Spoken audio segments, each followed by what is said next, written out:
Good morning, colleges and colleges present. We are the team number two, and this time we were talking about the topic how to reduce the growth in demand for food and other agricultural products. Let's go get started. Hi, I'm Carla, and let's talk about a very serious problem. Chapter 5: Reduce food loss and waste. A significant part of the food produced for consumption is never consumed by people. Reducing these losses requires shared commitments. According to FAO, one third of the food produced in the world is wasted. Globally, it results in losses of nearly $1 trillion of dollars. For example, an American family of 4 people wastes $1,500 a year. Food loss and waste also wastes natural resources, consumes one-fourth of the water used by agriculture each year, and if it were a country, it would be the third largest emitter of greenhouse gases. When does a food loss occur? During production and harvesting, for example, when fruits do not meet the standards of quality, during handling and storage, during processing and packaging, during distribution and marketing, during the preparation of food in restaurants but at the end they were not consumed.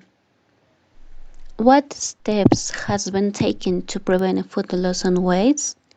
Between 2007 and 2012, the UK achieved a 21% reduction in household food loss and waste through a variety of labeling and public relations efforts.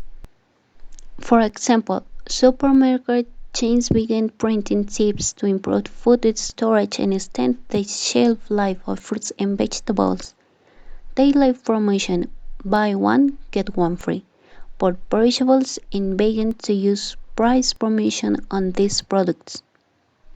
The government suggests that retailers eliminate use by dates, which many consumers mistakenly interpret as meaning that the food is no longer useful. Technical approaches to reduce food loss and waste. Evaporative coolers. They are based on the principle that when the air passes over the wet surface, the water evaporates and draws heat from the surface, creating a cooling effect of that surface. Apple Science. He has developed fine lipid sprays to cut fruits and vegetables from organic sources, helps retain water which prevents fruits and vegetables from wrinkling. It also controls the exchange of oxygen and ethylene to slow decomposition during the consumption stage. A nebulous reason for food waste by consumers in restaurants and other food service providers is excessive portion size. However, this trend towards larger size leads to more food waste when consumers cannot finish a meal and also contributes to obesity and excessive food consumption. Reducing portion size is an easy approach to reducing this food waste. What is needed in the future? Given the magnitude of the challenge of food loss and waste, more action is needed by more entities from more regions and more countries.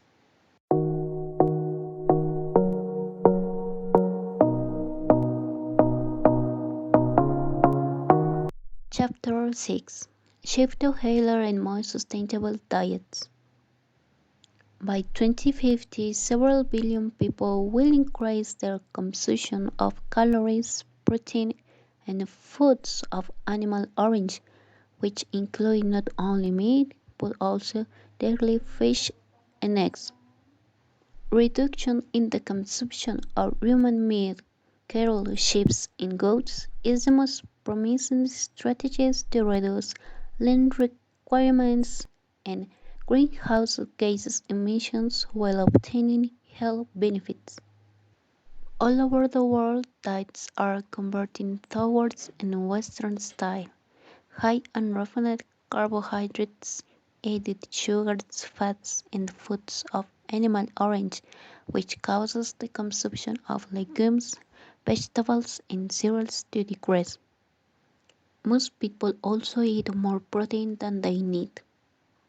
It is due to increase in demand for food of animal origin. However, shifts to Western styles diets can cause a variety of health problems. Excessive consumption combined with sedentary lifestyle affects health and nutritional outcomes. The clearest evidence of diet-related health risks is obesity.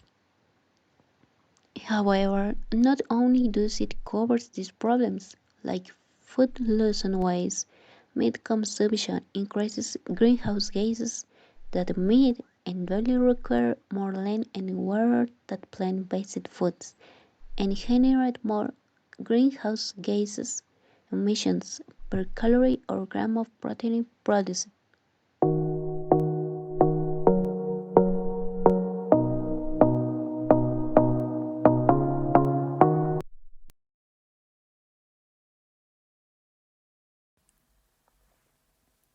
Food of animal origin accounts for almost 90% of greenhouse gas emissions related to agricultural production and land use. Dairy products in general have modestly higher land use and emission demands than poultry and pork and eggs, only slightly less. A simple switch from meat to dairy and eggs has far fewer consequences than one from meat to plants.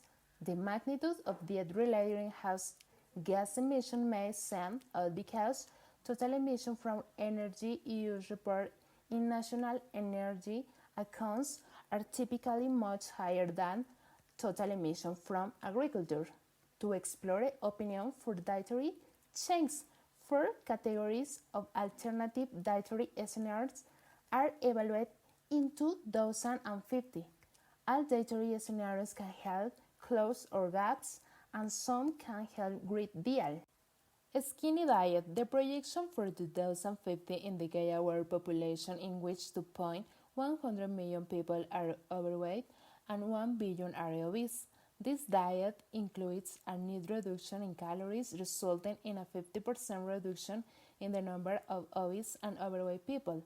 This is an important strategy for closing greenhouse gas mitigation. Diets with less food of animal origin.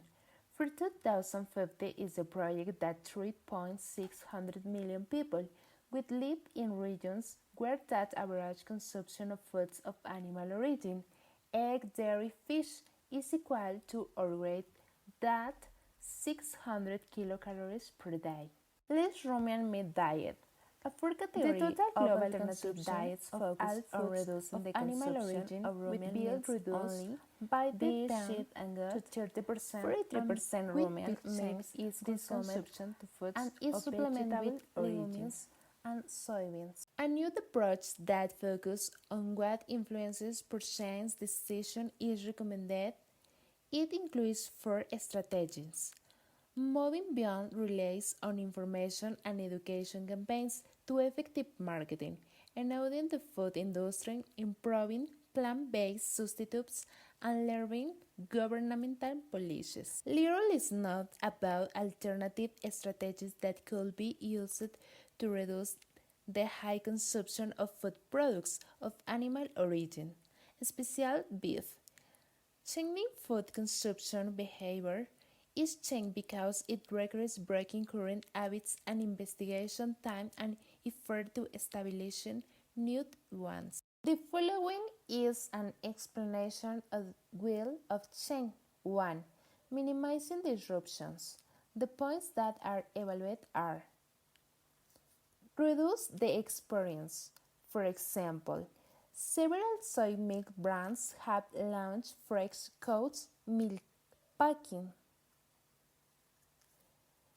Disguise the sheep. Several products have blended new ingredients into formats to help disguise the shift to plant-based ingredients. Shaping habits in new markets. Gearing consumers to buy healthy and more sustainable products. meet current case needs of the recombinant nut benefit. 2. Maximize awareness. The more consumers are exposed to product, the more likely they are to consider buying it. Repetition, memorization, and product exposure can influence the purchase decision. The points that are evaluated are improved displays. This is a strategy used to make it easier for consumers to find your products. Limited displays. Unwanted food can be reduced by limiting the distribution and displays of products.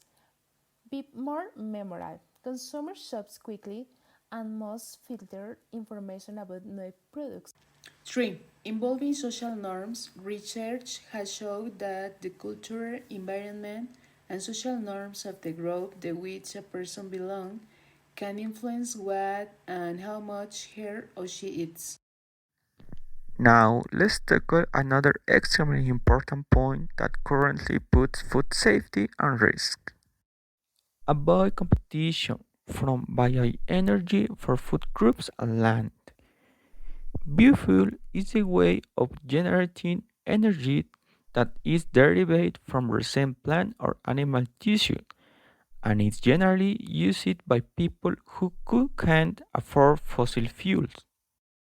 The prospect of this way of generating energy implies a risk for the productivity potential of Earth, since it's diverting from food production and for its part of dedicate more to producing bioenergetic materials. The competition is overwhelming and growing grass and trees for fuel means leaving behind fertile farmland, and in contrast, it's unlikely that more biofuel is produced per hectare than the food crops. However, some estimates that ignore when considering the benefits of biofuel are the following. Unused potential croplands consist of forests, wooded savannas, and productive grazing lands. Cleaning these places would release large amounts of carbon and sacrifice food production. These lands are not carbon-free and, on the contrary, stored carbon is in abundance, providing abundant diversity and another ecosystem services. In general, logging forests for energy reduces the amount of carbon that forests store more than it depletes carbon emission from burning fossil fuels, and the less for decades. The double counting is a big problem in this great issue. The defenders of biomass to generate biofuel estimate that the reduction of carbon is significant and this is helping to reduce carbon emissions in the atmosphere and science. While crops of 1 year conserve carbon when they are cut down to generate energy, this is compensate the following year when more biomass is produced again. This is an incorrect estimate since at no time the carbon dioxide emitted in the atmosphere being counted at the time of burning the biomass, and in general, at no time is the carbon dioxide emitted being compensated with that which is absorbed by the plants. Despite the multiple benefits estimated with the production of energy through biomass, the truth is that solar alternatives to biomass is more efficient. Producing bioenergy on 100 hectares of good agricultural land, assuming it was available, will produce only the same amount of energy and 100 times more GHG emissions than using 1 hectare for PV and reforesting 99 hectares. Therefore, we must begin to reduce and little by little eliminate the production of energy by biomass. It is an obsolete form and that despite its benefits represent many risks for food safety, and on the contrary, it doesn't help to reduce the greenhouse gas emissions. Now we will talking about another highly relevant topic that will be critical for the next few years. HEV replacement level fertility rates. The replacement rate is a measure. It is usually estimated at 2.1 children per woman, with which is estimated that each woman must reproduce it herself and her partner. And the decimal is because there are women who do not have any children. Currently, this rate is variable in all countries, while in some regions of Europe, Asia, and North America, they maintain figures below the estimate. Sub-Saharan African countries reach a rate of 5.1. The objective is to modify this number and unify the measure for 2050 based on the requirements that the population will need in the future, translated into economic, social, and food security challenges. Faced with challenges, there are three key forms of social progress with which these rates can be modified. Number 1. Female education. In general, the longer girls stay at the school, the later they start having children, and the fewer children they eventually have. Number 2. Reproductive health services.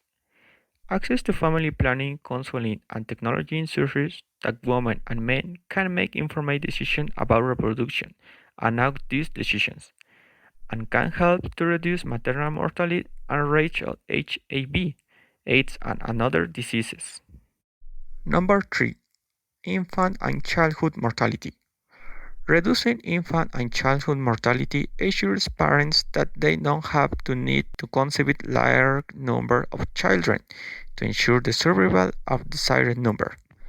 All countries that they have educate girls, providing access to reproductive health, and reduce infant or child mortality have also greatly to reduce their fertility rates, regardless of national religion or culture. Assuming the FEO diet and yield projection for the region are correct, HBM replacement fertility level will avoid more than 60% of the project net change in land use in the region. In addition to multiple environment benefits, since less greenhouse gases will be emitted, and food security would it not be a compromising it has been up to now. On the other hand, the poverty implication of restriction the growing of food demands is another debatable issue, but with still uncertain results. There is general agreement that, in the short term, rising food prices is caused by increasing demand hurts the poor and increasing malnutrition, despite the wide variation in regional impacts and the many complexities. Food consumes a large part of this responsible income of the world's poor. If the prices of basic food rise, the poor eat less, reduce the most nutritious food to maintain caloric intake, or reduce the purchases of their goods, such as health care or education. In summary, an increase in demand for products will gradually increase their prices more when there is a certain storage of product. However, when demand decreases, price fell again, and small producers say the profits reduced. The best way to address the changes of the poor farmers as they strive for a sustainable food future is to focus on their specific needs while keeping growth in food demand low. What do you think of the themes? Important, right? Thank you for your attention and your time. We wish you an excellent day and have a good weekend. Thank you. And this is it.